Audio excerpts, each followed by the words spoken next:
when you're trying to take a disc that's so badly scratched that you can't read it anymore, there's two steps with one of these disc resurfacers. The first one, in my opinion, should be a sanding disc like this. I think they work quite well, especially if you can keep them wet while you're sanding.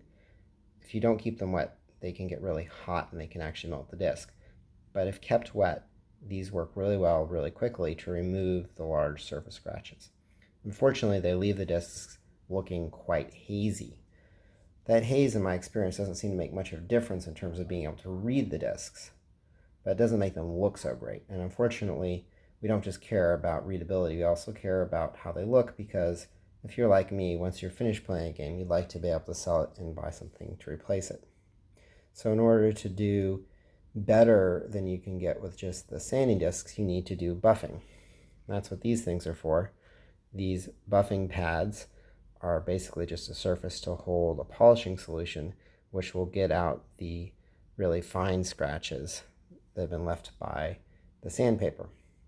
Now, if you've used the JFJ very much, you'll know what I'm talking about. These are the solutions that come with the product, and they don't leave the disc looking brand new. There's still some very fine scratches left behind.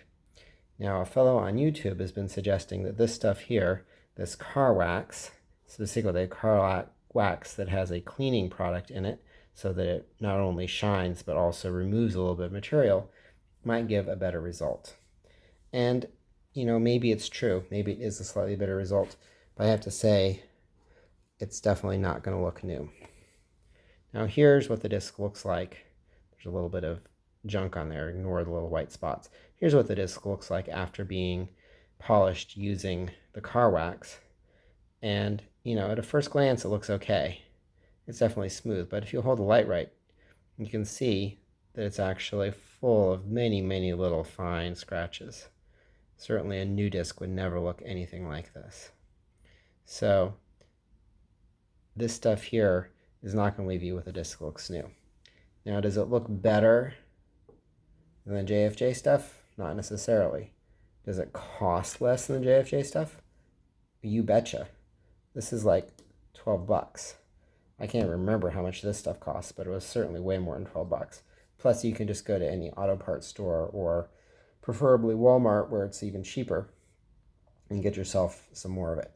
So I think this car wax stuff is not a bad option for folks who have used up the product that came with their JFJ, but I don't think it's actually a better product, just maybe an equivalent product.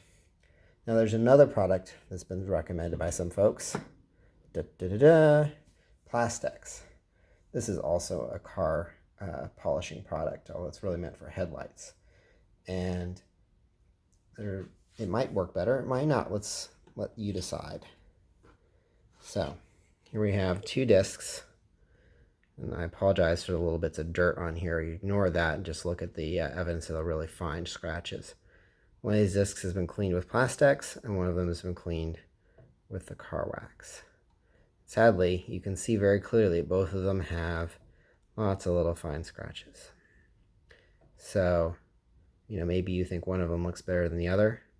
This one here is the one that was cleaned with PlastX. I don't think that either of them is fairly comparable to the appearance of a brand new disc.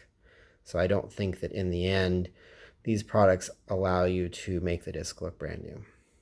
Now maybe they make it possible to read it again. I've definitely made discs readable again using these products. So in that sense, and I think the most important sense, these are successes, and they are good alternatives to the JFJ official products.